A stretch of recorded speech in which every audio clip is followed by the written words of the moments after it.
Hello, Christian here. Welcome to Christian Mission. Whatever integrity and legitimacy atheism may have historically had, has been utterly and completely destroyed. It's based. Supporting arguments demolished by a revolution in theist thought beginning in the latter half of the 20th century, led by intellectuals like Michael Behe, Francis Collins, William Lane Craig, William Dembski, John Lennox, Alistair McGrath, Alvin Plantinga, John Polkinghorn, Hugh Ross, Richard Swinburne, to name but a few. True atheism affirms there is no God, as most philosophy dictionaries and encyclopedias make clear. For example, Routledge and Standford. If you don't make this claim, you're not an atheist. Sorry, folks, you're not. Rather than admit their belief indefensible and defeated, most atheists today, especially the new atheist movement, play a deceitful and dishonest game of semantics, championing a revisionist atheism defined simply as the lack of belief in God. Atheism thus turns from an intellectual position concerned primarily with advancing the positive claim about God's non-existence to a trivial, non-intellectual psychological state whose adherents make no such claim, but rather simply do not believe, hold no belief, or lack belief in God, which can tell us nothing about whether or not God exists, and in fact becomes neutral on the issue. In reality, those holding to this revisionist atheism don't simply lack belief in God.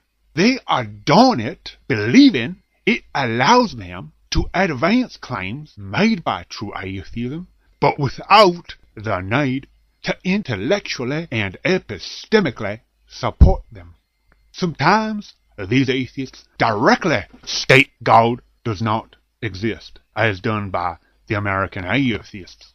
Most times, such claims are made indirectly, primarily by proclaiming God-affirming arguments and beliefs, and those who hold them illogical, irrational, and wrong.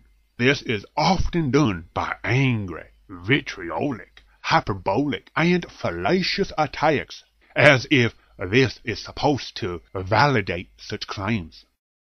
Even the philosophically neutral, like agnostics, are many times the target of these atheists' pseudo-intellectual wrath.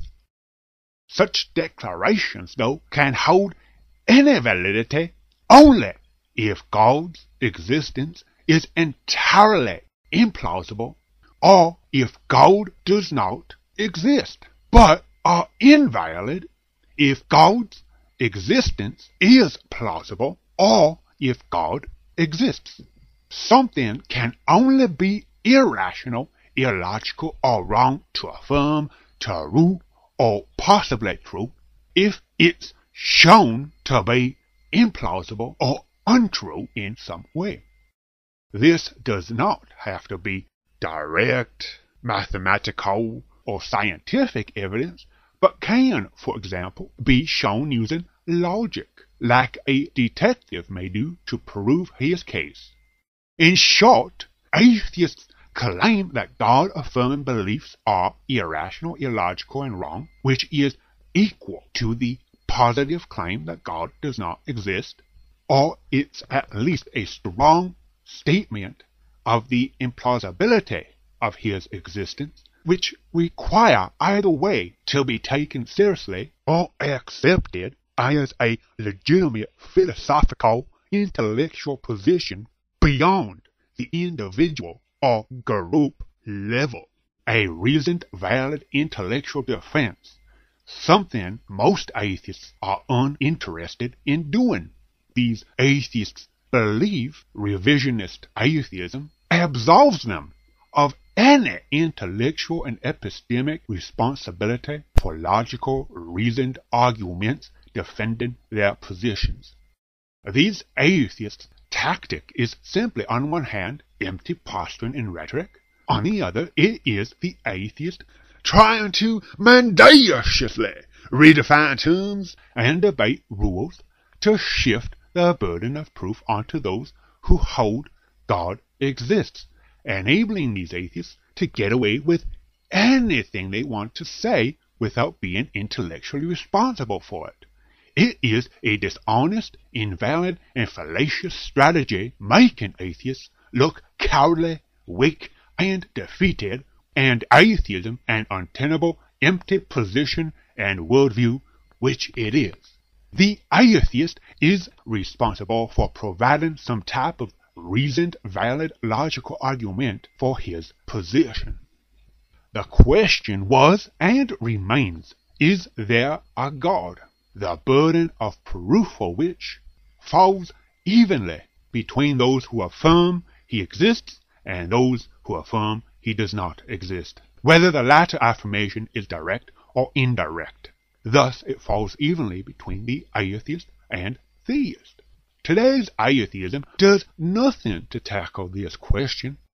They may not admit it, but atheists probably know God is not only logically possible, but that he does indeed exist, something they don't want. Like I said, advancements in modern theist thought and in philosophy and science generally have made acceptance of and belief in God's reality more rational and logical than ever before. Even Dawkins has had to admit a strong argument can be made for a deist God. Quite a concession from someone of his stature among atheists.